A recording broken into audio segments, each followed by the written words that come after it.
한번 나누실까요? 하세요. 네, 감사합니다.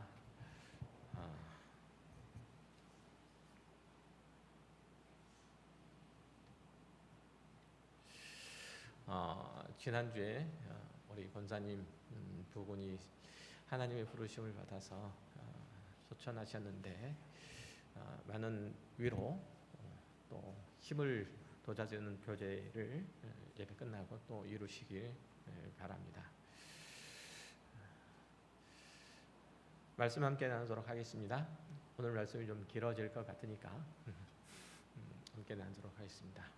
요한복음에는 예수님이 하나님의 그리스도이심을 보이시는 7개의 표적이 있는데 그 첫째 표적이 가나의 혼인잔치에서 예수님이 물로 포도주를 만드신 것입니다.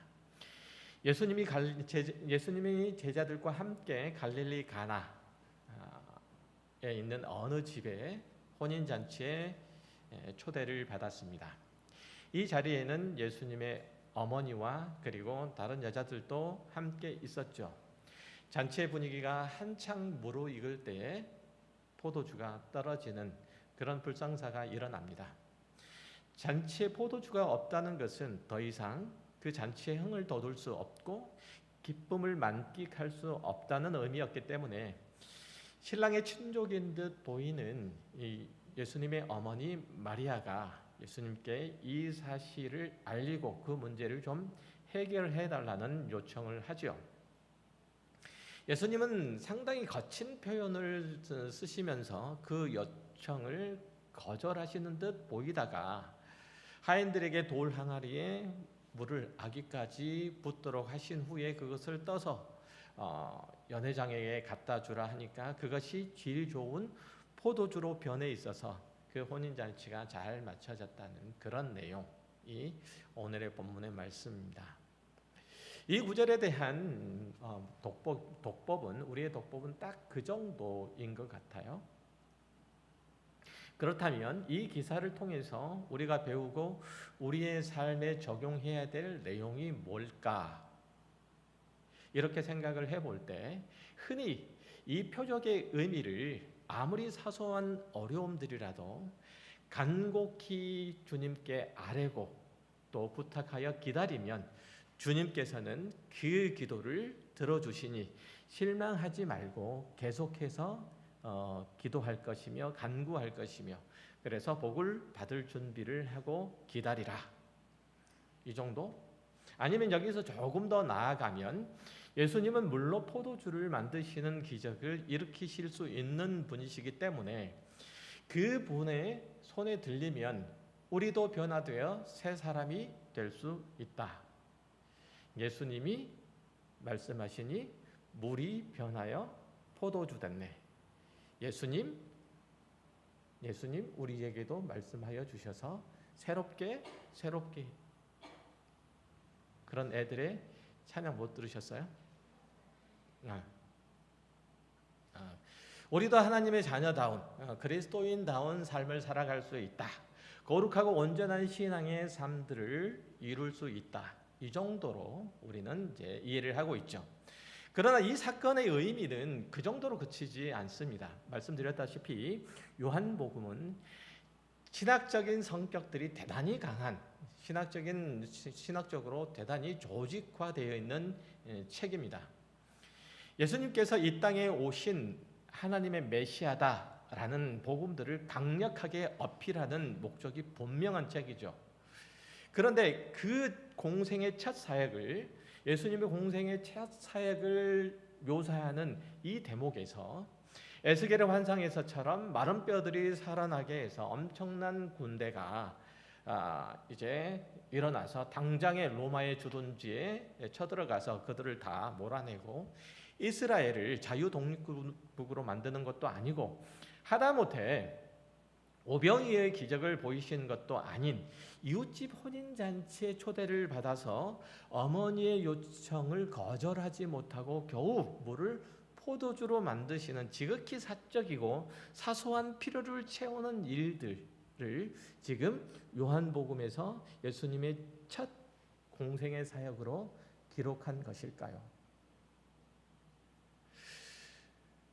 그렇게 생각하면 조금 오늘 본문의 내용들, 특별히 이 요한복음의 저자가 이 전체적인 구성상으로 드러내고자 하는 그 의미를 제대로 파악하지 못하는 겁니다. 그래서 우리가 이 사건을 올바로 이해하기 위해서는 먼저 해야 될 일들이 있는데, 그런 방금 설명했던 그런 오해들을 푸는 문제를 먼저 해야 돼요. 흔히 우리가 성경에서 나오는 표적을 얘기를 할 때 이 표적이라는 것은 예수님이 메시아이심을 드러내시는 수단으로서의 기적, 이적을 나타내요. 그러니까 다른 것도 마찬가지지만 예수님께서 보여주시는 이 기적들은 예수님 당신이 누구이시며 또한 이 땅에 왜 오셨는지를 설명하는 내용으로서 지금 사람들에게 기적을 베푸신다는 얘기죠. 그런데 예수님께서 이 가나의 혼인잔치에서 물로 포도주를 만드신 사건을 그분의 첫 표적이라고 오늘 본문 11절에서 분명히 말하고 있잖아요. 그렇죠? 그렇기 때문에 우리는 이 말씀을 보다 진지하게 접근해야 될 필요가 있습니다. 자, 흔히 포도주는 유대인들의 사고에서는 기쁨과 환희와 배부름의 상징이에요. 부요함의 상징이라는 거죠. 그 문화권에 살지 않기 때문에 우리는 잘 못 느낄 수 있으니까 이에 관한 성경 한 구절을 좀 찾아볼게요. 시편 104편 15절 말씀이에요. 그가 가축을 위한 풀과 사람을 위한 채소를 자라게 하시며, 그는 하나님이신 거죠. 땅에서 먹을 것이 나게 하셔서 사람의 마음을 기쁘게 하는 포도주와 사람의 얼굴을 윤택하게 하는 기름과 사람의 마음을 힘있게 하는 양식을 주셨도다. 여기 보면 시인은 하나님께서 사람의 마음을 기쁘게 하는 포도주, 그리고 그 얼굴을 윤택케 하는 고기를 주셨다고 노래하죠. 한국 기독교는 술을 금하지만 원래 포도주는, 원래 술이란 사람의 마음을 기쁘게 하는, 사람에게 기쁨을 선사하는 그런 도구예요. 자, 한 걸음 더 나아가서 선지자들이 이스라엘의 회복의 날들을 예언을 할 때, 그 날들을 노래할 때 포도주가 넘치고 그 기름이 잔에 가득 찰 거라고 그렇게 상징적으로 표현하기도 하죠. 다시 한번요. 선지자들이 이스라엘이 회복의 날에, 이스라엘이 제국의 압제로부터 벗어나 하나님의 나라로 다시 서는 그 날에 이제 이런 현상이, 이런 일들이 일어난다고 하는데, 이사야서 25장에 보면 이렇게 나타나요. 만군의 6절과 8절이에요. 6절부터 8절. 만군의 여호와께서 이 산에서 만민을 위하여 기름진 것과 오래 저장하였던 포도주로 연회를 베푸리니, 곧 골수가 가득한 기름진 것과 오래 저장하였던 맑은 포도주로 하실 것이며, 또 이 산에서 모든 민족의 얼굴을 가린 가리개와 열방 위에 덮인 덮개를 제하시며 사망을 영원히 멸하실 것이라. 주 여호와께서 모든 얼굴에서 눈물을 씻기시며 자기 백성의 수치를 온천하에서 제하시리라. 여호와께서 이같이 말씀하셨느니라. 여기서도 보면 이스라엘이 기름진 것과 포도주를 다시 먹고 마시게 됨으로써 하나님의 구원과 그 은혜를 찬송하게 될 것이라는, 주님께서, 메시아께서 이 땅에 오시는 그러한 회복이, 그러한 하나님의 나라의 다시 섬이 일어날 것이다 라고 그렇게 말하고 있는 겁니다.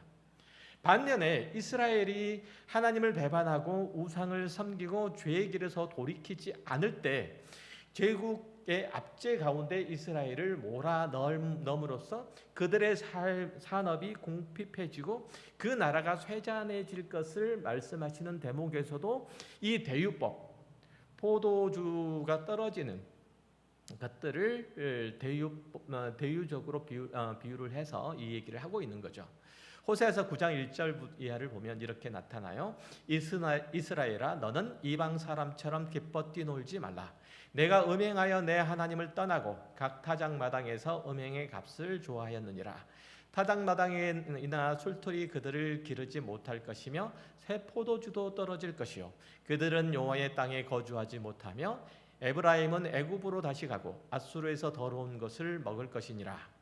하나님께서 북이스라엘을 메로 때리심으로 그들이 패망할, 이스라엘이 패망할 것을 말씀하시는데, 그때 그 백성들의 고달픈 삶의 현실이 어떠할 것인지를 묘사하기 위해서 새 포도주가 떨어진다.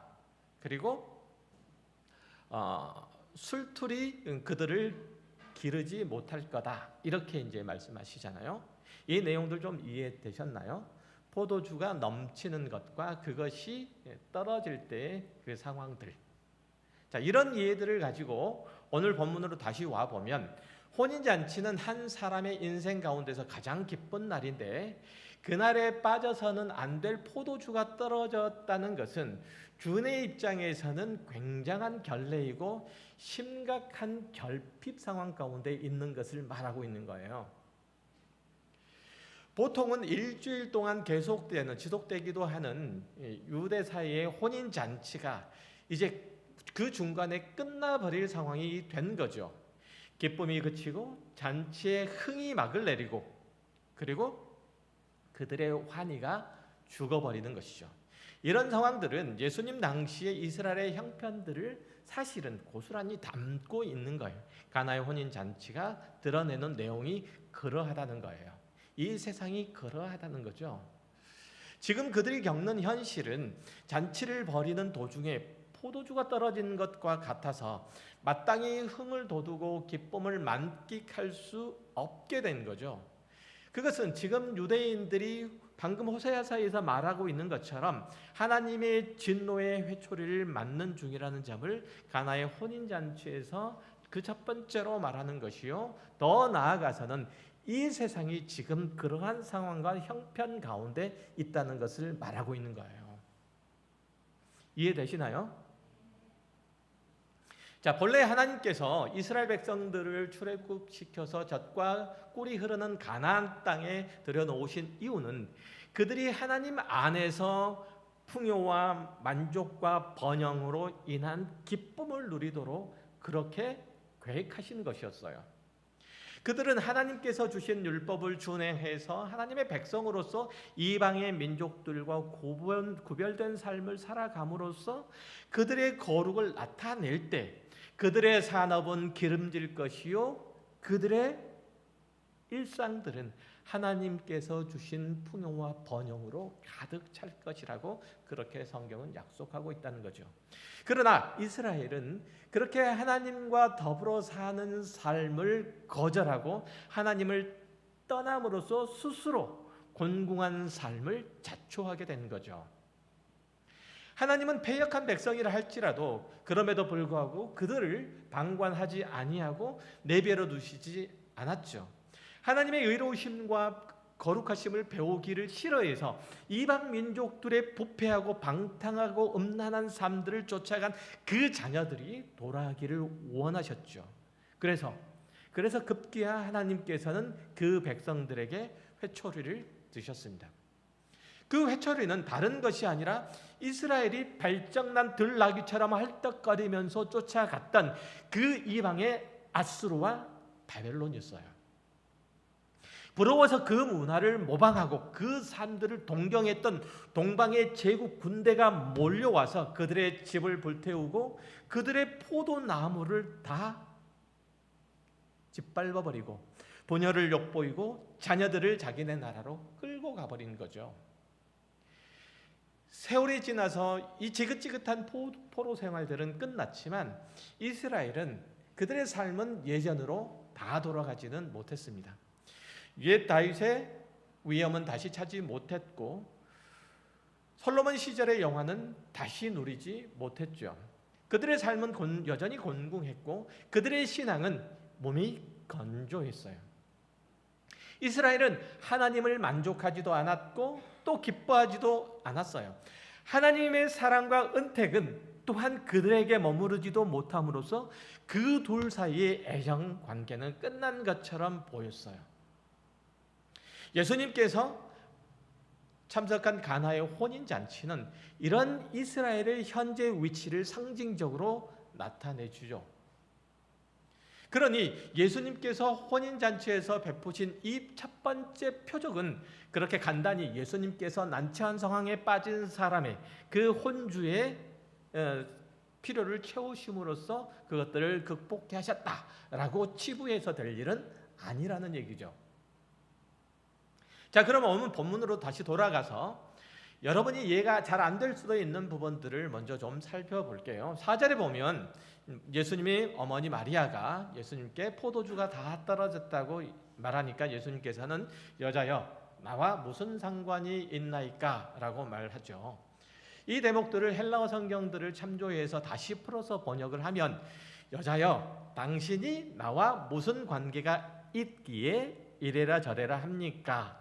이 정도예요. 이것은 히브리적인 표현으로서 서로에게 그 어떤 관계도 존재하지 않는다는 그런 의미인 거죠. 좀 이상하잖아요. 그래도 예수님의 어머니인데. 자, 어쨌든 그건 나중에 다시 풀고요. 이어서 보면 내 때가 아직 이르지 못하였나이다 라고 그렇게 예수님께서는 덧붙이죠. 그리고 난 후에 또 예수님께서는 그렇게 거절하신 듯한 말씀을 하신 후에 또 이적은 행하시잖아요. 어떻게 된 영문인지 잘 이해가 안 되는데 이 수수께끼 같은 이 상황들을 풀어서 가려면 먼저 내 때가 아직 이르지 못하였나이다 라는 주님의 말씀을 이해할 필요가 있어요. 요한복음에는 예수님께서 때에 관한 언급을 하시는 게 모두 7번 등장을 해요. 그것들을 다 살펴볼 수는 없고 결정적인 힌트가 오늘 본문을 이해하는 데 있어서 결정적인 힌트가 될 만한 그 구절들을 한 구절만 볼게요. 요한복음 12장 27절에 보면 이렇게 나타납니다. 지금 내 마음이 괴로우니 무슨 말을 하리요? 아버지여 나를 구원하여 이때를 면하게 하여 주옵소서. 그러나 내가 이를 위하여 이때에 왔나이다. 자, 요한복음에서는 방금 읽은 구절도 그렇지만 요한복음에서는 때에 관하여 아주 일관성 있게 얘기를 하죠. 당연히 그때의 의미는 예수님의 죽음과 부활과 승천 이 셋 중에서 어느 한 시점을 융통적으로 가변적으로 가리키고 있어요. 그렇다면 오늘 본문 4절에서 내 때가 아직 이르지 못하였나이다 라는 이 어구도 예수님의 죽음과 부활의 때가 아직 이르지 아니했기 때문에 지금은 어머니 마리아의 요구대로 포도주를 만들 수 없다는 의미를 지녀요. 그렇죠? 자, 거절의 뜻을 분명히 밝히신 거예요. 그러고도 금방 포도주를 만드신 것은 또 어떻게 받아들여야 하는가라는 의문이 남죠. 자, 우리는 먼저 예수님이 물로 포도주를 만드는 일에 있어서 어머니 마리아를 비롯해서 그 위에 포도주가 필요한 모든 사람들과는 전혀 다른 패러다임으로 예수님께서 접근하고 있다는 점을 인식할 필요가 있어요. 사람들은 단순히 포도주가 부족하면 혼인잔치가 더 이상 진행될 수 없었기에 다급한 마음에 예수님께 요청을 했지만 주님은 처음부터 이 사건을 통해서 하나님의 구속적인 계시를 드러내시고자 하는 목적으로 어떤 인간적인 개입도 차단하신 거예요. 그것은 그 일들은 아버지 하나님의 영역이고 창조주 예수 그리스도의 영역이니 여자여로 표현되어 있는 보편적인 인간의 필요나 도움에 응한 것이 아니어야 한다는 거예요. 심지어는 예수님 당신의 영광을 드러내기 위한 것도 아니에요. 이 사건이. 자, 가나의 혼인잔치에서 포도주가 떨어진 것은 현재 인간이 어떠한 형편에 있는지를 드러내는 상징적인 묘사이고 그런 상황에서 예수님께서 물로 포도주를 만드신 것은 그가 오심이 기쁨이 그리고 만족이 즐거움이 사라진 이스라엘이 이 세상이 그로 말미암아 그의 사역 특별히 그의 구속 사역으로 말미암아 회복됨을 선언하시고자 이 사건 이 표적을 행하신 거예요. 그러나 그 일들을 이루시는 길들은 오직 그의 십자가의 죽음과 부활로만 가능함을 확인해 주시려고 내 때가 아직 이르지 못하였나이다 라고 주님께서 말씀하신 거예요. 이해되셨나요? 자, 다시 말하면 예수님은 영이 끊어지고 기쁨이 사라진 혼인잔치와 같은 이 세상을 회복시키시려고 오신 거예요. 흥겨워야 할 잔치의 포도주가 없음으로 인해서 노랫소리가 멈추고 냉랭한 정막만이 감도는 그 분위기를 다시 그런 세상을 다시 도두어서 하나님을 찬미케 하려고 오신 분이라 이런 얘기예요. 그러나 그런 극적인 회복은 예수님께서 십자가를 지으시고 죽으셔야만 했기 때문에, 그렇게 하심으로써만 가능하기 때문에, 그러나 그때는 아직 오지 않았기 때문에 내 때가 아직 이르지 아니하였나이다라고 그렇게 말씀하신 거예요. 자, 그러한 사실은 이어지는 구분들을 보면 아주 분명하게 확인할 수 있어요. 6절 이하를 볼게요. 요한복음 2장 6절 이하예요. 거기에 유대인의 정결 예식을 따라 두세 통 드는 돌 항아리 6이 놓여 있는지라 예수께서 그들에게 이르시되 항아리에 물을 채우라 하신즉 아귀까지 채우니 이제는 떠서 연회장에 갖다 주라 하심에 갖다 주었더니, 이렇게 말해요.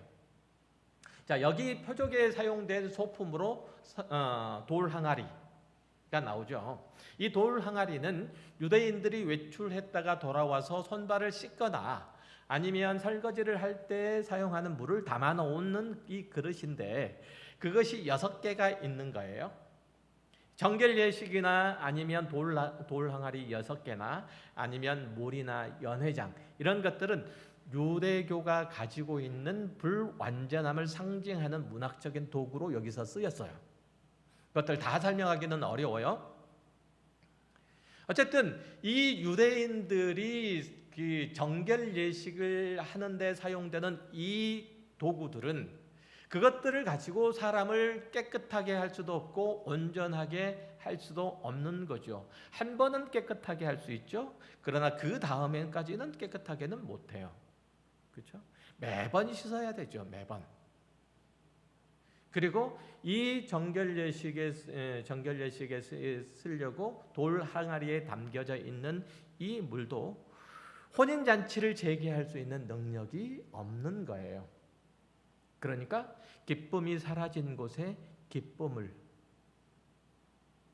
그죠? 하나님의 은혜가 사라진 곳에 그 하나님의 은혜를 더할 수 있는 게 없는 거예요. 오직 포도주만 하나님이 베푸시는 잔치의 흥을 돋우고 기쁨을 다시 느끼도록 하는데, 그것은 내 때만 만들어질 수 있는 거예요. 내 때에만, 어느 때에만? 예수님께서 십자가에 죽으시고 부활하실 때만 만들어질 수 있는 거죠. 즉 예수 그리스도의 십자가의 죽으심만이, 하나님께 죽으실 때만 하나님의 구원의 은혜가 우리 가운데 머무르고 하나님과 우리 사이의 화평과 믿음의 길들이 열린다는 얘기죠.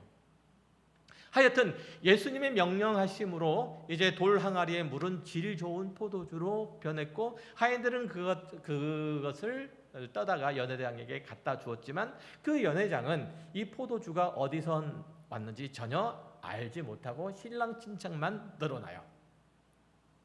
그 연회장이라는 사람도 구시대 옛 이스라엘을 대표하는 인물이에요.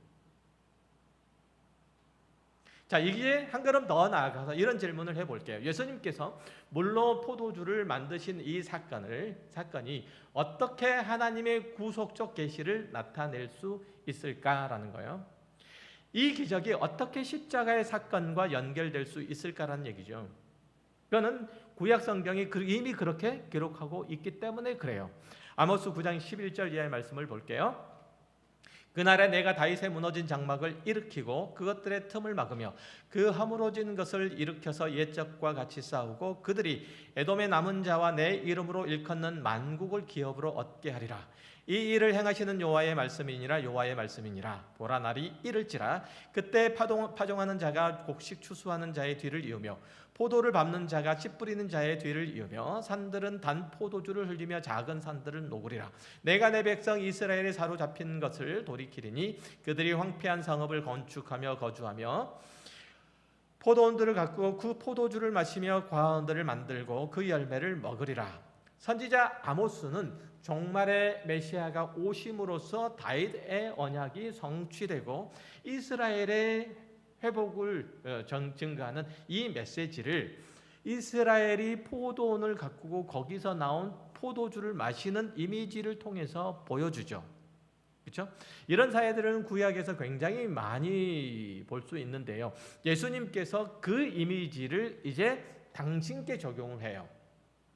그래서 당신이 이스라엘의 선지자들의 예언을 성취시키러 오신 메시아인 것을 가나의 혼인잔치에서 돌 항아리에 담긴 물을 포도주로 만드심으로써 확인시키신 거죠.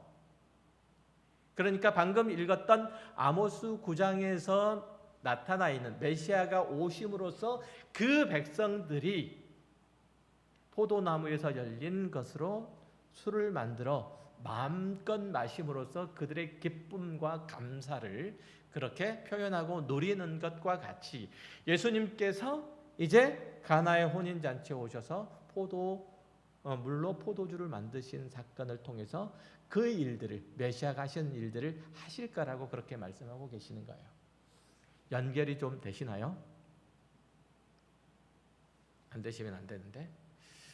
자, 아까도 잠깐 설명했듯이 유대인의 율법과 정결 예식을 위해서 돌 항아리에 담겨져 있는 물은 옛 의식과 질서를 대표하는 것들이에요. 예수님께서 이 물을 포도주로 바꾸심으로써 당신이 종말의 새 시대, 새 질서를 가지고 오신 메시아이심을 알리신 것이고 이것을 첫 표적으로 삼으신 것은 어쩌면 당연한 거죠. 예수님께서 이 땅에 왜 오신 것인지를 설명하는 내용이니까. 그러니까 처음에 설명했던 것처럼 가나의 혼인잔치는 단순하게 아주 사소하게 그리고 사적인 어려움에 빠진 한 사람을 구원한 일이 아니라는 얘기죠. 자, 그러나 주님께서 이 표적을 행하심으로써 당신이 하나님의 메시아인 것을 드러내는 데에는 4절에 나타난 내 때 하실 일들을 행하심으로써만 가능하죠. 그것이 무엇이었죠? 십자가를 지심이었죠. 그는 우리를 화해케 하고 천국에서 펼쳐지는 그 잔치에 참여케 하려고 오셨기 때문에 십자가를 지신 거예요. 그런 의미에서 보면 예수님께서 가나의 혼인잔치에서 물을 포도주로 만드시는 일들은 그가 십자가를 지는 고난의 길을 걷는 첫 걸음을 떼신 셈이에요. 예수님은 가나의 혼인잔치 이후에도 계속 기적을 일으키시죠. 가버나움에서 죽어가는 고간의 아들을 고치시고 베데스다 목가에서 38년 된 병자를 고치시고 오병이어로 5,000명을 먹이시고도 12강주를 남기시고 이런 것들이 요한복음에만 7개의 표적이 기록되어 있어요. 주님이 이런 일들을 행하시는 이유가 뭐라고요? 요한복음 20장 30절 이하에는 이렇게 표현되어 있어요. 그 말씀이 예수께서 제자들 앞에서 이 책에 기록되지 아니한 다른 표적도 많이 행하셨으나 오직 이것을 기록함은 너희로 예수께서 하나님의 아들 그리스도심을 믿게 하려 함이요 또 너희로 믿고 그 이름을 힘입어 생명을 얻게 하려 함이니라. 예수님께서 가나의 혼인잔치에서 물로 포도주를 만들어서 사람들에게 베푸신 것은 우리로 믿고 그 이름을 믿고 생명을 얻게 하려 하심이라고 얘기를 하잖아요.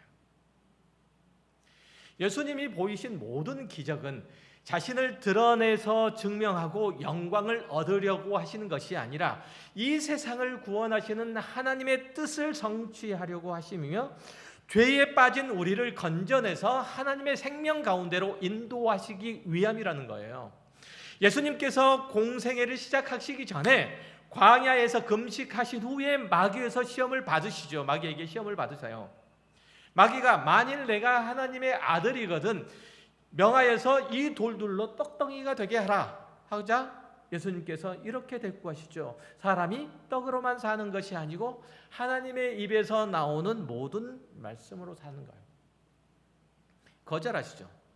또 마귀가 예수님을 성전 꼭대기에 세우고 내가 만일 하나님의 아들이거든 뛰어내리라. 예수님께서는 주 너의 하나님을 시험하지 말라 이렇게 대꾸하시죠. 자, 이처럼 예수님은 마귀의 요구를 단번에 거절하시죠. 그러나 나중에는 오병이의 기적으로 5천 명을 먹이시고 풍랑에 이는 물 위를 걸으시는 기적들도 행하시잖아요. 왜 예수님께서는 마귀가 기적을 행할 것을 요구할 때는 거절하시고 나중에는 더 큰 기적을 행하셨을까요? 마귀가 요청했기 때문에? 아니에요. 둘 사이에 어떤 차이가 있을까요? 마귀가 요구했던 것은 전부 다 예수님의 능력을 자신을 위해서, 자신을 증명하는 데 사용하라라는 요구했기 때문에 거절하신 거예요. 나중에 예수님께서 일으키신 기적 모두 다는 사람들을 위한 것이었어요. 사람들에게 하나님의 뜻을 드러내시기 위함이었어요. 사람들에게 하나님의 성품을, 하나님이 하시는 일들을 나타내기 위함이었어요. 주님은 결단코 자신을 증명하려고 이 세상에 오신 것이 아니라 사람들에게 하나님의 구원과 생명을 주시러 이 땅에 오신 거예요.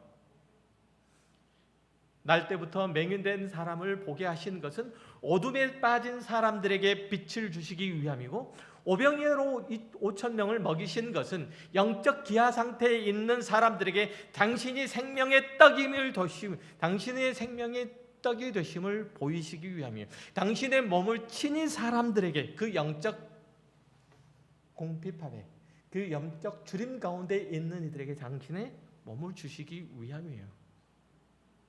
예수님은 자신의 능력을 증명하시려고 기적을 일으키신 게 아니에요. 죄 아래 씨름하는 자들에게 하나님의 의와 거룩을 심어주고 사망의 그늘 가운데 있는 인생을 추위에서 참 자유를 선물하시기 위함이죠. 예수님은 자신의 영광을 얻고 자신이 하나님의 아들이심을 증명하라고 기적을 사용한 적이 단 한 번도 없으세요. 가나의 혼인잔치에서 포도주를 만드신 것도 하늘 아버지를 잃어버려서 참 기쁨과 평안과 안식이 없는 이들에게 그 하나님을 되찾아 주려 하심이에요. 이제 주님은 갈릴리 가나에서 포도주를 만드시는 표적을 일으키시며 골고다 언덕 위에서 십자가에서 스스로 포도주가 되심으로써 그 일들을 마치실 거예요. 마태복음 26장 27절 이하에 그렇게 말씀하세요. 또 잔을 가지사 감사 기도하시고 그들에게 주시며 이르시되 너희가 다 이것을 마시라. 이것은 죄 사함을 얻게 하려고 많은 사람을 위하여 흘리는 바 나의 피 곧 언약의 피니라. 그러나 너희에게 이르노니 내가 포도나무에서 난 것을 이제부터 내 아버지의 나라에서 새 것으로 너희와 함께 마시는 날까지 마시지 아니하리라 하시니라. 예수님께서는 당신이 친히 포도주가 되셔서 하나님께서 우리와 맺은 그 언약을 이루어내시려고 이 땅에 오셨다고 그렇게 얘기를 해요. 또한 십자가에 죽으셨다고 말씀하시죠. 가나의 혼인잔치에서 예수님께서 포도주를 만드신 표적을 통해서 당신의 영광을 나타내셨다고 해요. 예수님의 영광은 뭐냐면 그분께 있는 하나님의 성품, 하나님의 능력을 드러내는 상태를 얘기해요. 예수님께서는 가나의 혼인잔치의 표적을 통해서 궁극적으로는 십자가에 달리시고 피 흘리심으로 통해서 당신이 이 세상에 왜 오셨는지 그 목적을 선포하신 거죠. 그 목적을 완수하세요. 그분의 십자가에는 하나님의 사랑과 용서와 자비와 긍휼과 오래 참으심과 공의로우심이 드러나 있죠. 그래서 그의 십자가는 하나님의 영광이 나타나 있는 거예요. 그의 십자가에는 하나님의 영광이 그래서 나타나는 거예요. 그분이 메시아로 추앙받기 때문에 그분의 영광이 나타나는 것이 아니라 많은 사람들이 그분에게 와서 그분에게 듣고 배우기를 원하기 때문에 그분을 추앙하기 때문에 그분의 영광이 드러나는 것이 아니라 예수님께서 십자가를 지심으로써 하나님의 성품을 그의 삶과 죽음 가운데 충만하게 드러내셨기 때문에 담보하셨기 때문에 그분의 영광이 드러난 거예요. 여러분에게 묻습니다. 예수님께서는 성부 하나님의 모든 영광을 자신의 삶 가운데 나타나셨어요. 그렇다면 여러분도 예수님의 뒤를 따름으로 하나님의 영광을 여러분의 인생 가운데 담아내실 것입니까? 왜 대답 안 하세요? 좋으시는 분도 이제는 일어나서 대답하셔요. 주무신 분도 이제 그만 주무시고 지금 대답은 하세요. 아마 확실히 대답은 못 하실 거예요. 좀 찝찝하시죠? 그렇게 대답해 놓으셨고. 그 길을 걷는 것이 사실은 우리가 알기로는 영광이 아니라 고난임을 알기 때문이죠. 우리는 그 사실을 너무나 잘 알고 있기 때문에 영광의 십자가 하면서도 그 길을 따르려고 하지 않아요. 힘들죠? 어렵죠? 고통스럽죠? 그러나 우리 교회가 매달 시행하는 성찬식을 통해서 여러분은 그리스도와 하나됨을 확인하고 있어요.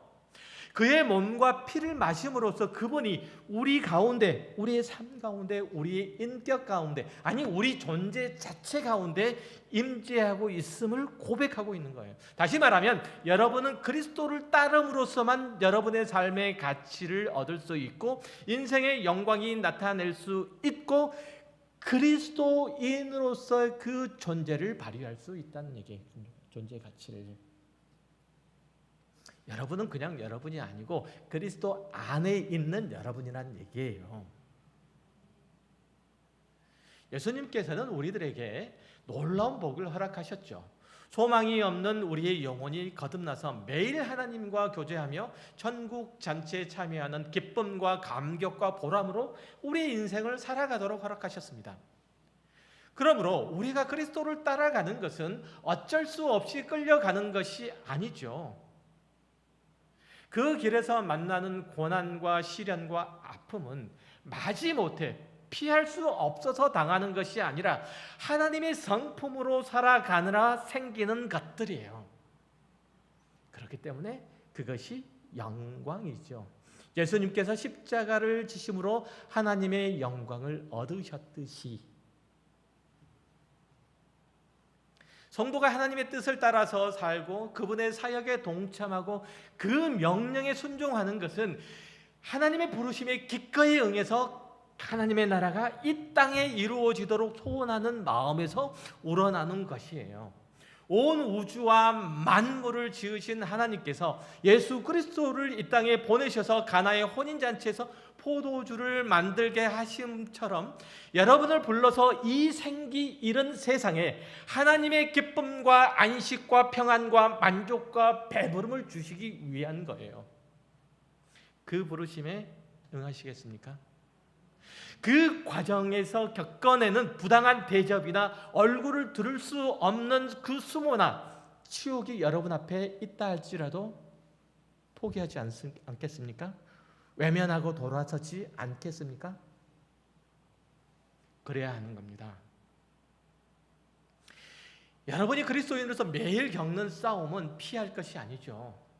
오히려 여러분의 그리스도인의 정체를 나타내는 것이기 때문에 여러분이 그리스도인, 하나님께서 허락하신 구원의 능력과 그 은혜 가운데서 거듭난 사람임을 드러내는, 확인하는 가장 분명하고 가장 또렷한 증거이기 때문에 마땅히 그것들을 감당해야 되는 거죠. 우리는 그리스도를 따르는 십자가 용사예요. 십자가를 지고 세상을 향해서 나아가는 싸움은 치욕이 아니고 모멸이 아니고 영광이에요. 그 과정에서 군복이 찢기고 온몸이 피투성이가 될 수도 있지만 그것이 곧 우리의 자랑이죠. 피투성이가 된 몸이 찢겨진 군복이 우리의 자랑이에요. 우리의 영광이잖아요. 우리가 그리스도를 믿음으로써 얻는 그 시련과 고난, 세상에서 받는 멸시와 수모, 이것이 하나님께서 우리들에게 허락하신 영광이에요. 예수 그리스도께서 우리들에게 십자가 위에서 보여주신 영광이에요. 자, 여러분의 삶을 돌아보시길 바라요. 그리스도인으로서 여러분의 삶은 지루하리만치 평탄하고 졸면서 가도 괜찮다고 생각될 만큼 아무 일도 일어나지 않잖아요. 매일 똑같은 일상의 연속이에요. 왜 그럴까요? 왜 그럴까요? 그것은 목숨 부지할 수 없을 만큼의 위험한 상황이 여러분 가운데 일어나지 않기 때문이 아니라 전쟁이 일어나자 비상식량을 싸들고 지하 50m 깊이에 있는 대피소로 숨었기 때문에 그래요. 안 그렇습니까? 여러분의 삶에 그리스도인으로서의 갈등과 번민과 시련과 아픔과 소외감이 없는 것은 심각한 문제예요. 그것 때문에 여러분이 하나님 앞에 무릎 꿇고 기도하는 시간이 없는 것은 사실 괴로운 일이에요. 예수님이 가나의 혼인잔치에서 보여주신 표적으로 십자가를 향한 그 여정의 첫 걸음을 떼신 것처럼 우리 각자도 자신의 신앙의 체험들을 십자가로 연결하셔야 돼요. 여러분이 그렇게 나는 하나님의 은혜를, 하나님의 사랑을 입었노라 자랑하는 것들이 십자가로 연결되지 않으면 그게 무슨 소용일까요? 예수님께서 수많은 기적들을 베푸셨지만 그 기적들이 당신의 자신의 영광으로 삼지 않으시고 그 기적들을 통해서 하나님께서 당신을 이 땅에 보내시는 목적을 만천하에 드러내신 것처럼 여러분들이 겪는 하나님, 여러분이 당하는, 여러분들이 누리는 하나님의 은혜와 사랑들이 십자가로 연결되지 않으면 여러분은 그 하나님의 모든 은혜를 무엇으로? 여러분의 영광으로 사용하고 계시는 거예요.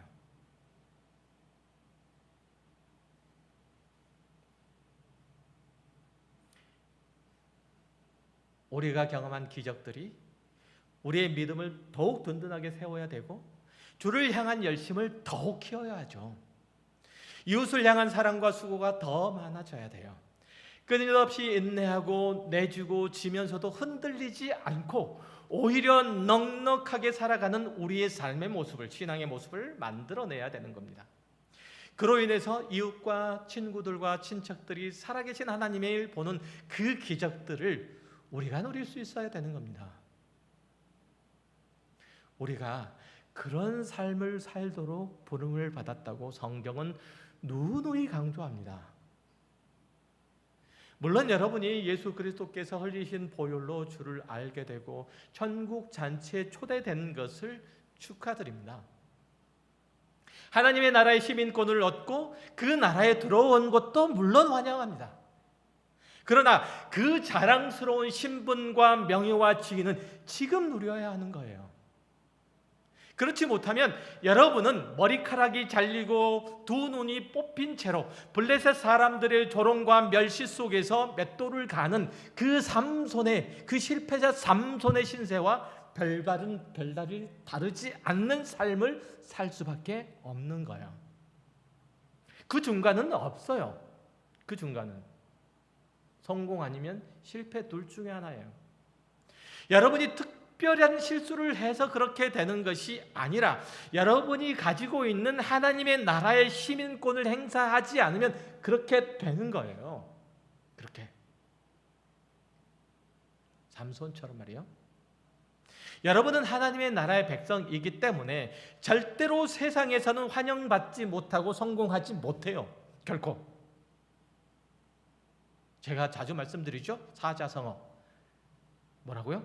낙장, 불입, 일수, 불태. 하나님의 나라에 들어온 순간 그 문은 밖에서 안으로 열려요. 안에서 밖으로는 못 열려, 안 열려요. 낙장, 불입이에요. 여러분은 어쩔 수 없어요. 여러분의 인생은 이제 하나님께 있어요. 여러분 앞에 놓여 있는 선택은 하나님의 나라의 백성으로 성공하고 승리하고 영광을 얻을 것이냐, 아니면 세상 나라 사람으로 성공하고 만족할 것이냐가 아니라, 그게 아니라 하나님의 나라의 백성으로서 영광과 승리와 자랑을 얻을 것이냐, 괜히 세상을 쫓아가다가 낭패를 당하고 실망만 할 것이냐, 이 두 개의 선택지 외에는 없는 거예요. 아셨어요? 여러분에게 세상에서의 성공은 없어요. 세상에서의 승리는 오직 하나님께로부터 날 때만 있는 거예요. 여러분에게 세상에서의 성공은 없어요. 두 개의 선택지 외에는 없다니까요. 그러니까 굳이 힘만 빼지 마세요. 말씀드리건대 딴 생각하지 마세요. 혹시 세상에 가면 뭘 얻어먹을 수 있을까라고 생각하지 마시란 말이에요. 부디 이제라도 예수님께서 가나의 혼인잔치에서 포도주를 만드심으로써 그의 공생의 사역을 아주 분명하고 또렷하게 규정하셨듯이 여러분의 신앙의 인생도 주님께서 기뻐하시고 만족해 하시고 영광을 드러내시는 그 길들을 기필코 가고야 마시겠다는 그 결단과 각오가 있는 이 말씀이시기를 바랍니다. 기도하겠습니다. 하나님 아버지 감사합니다. 하나님께서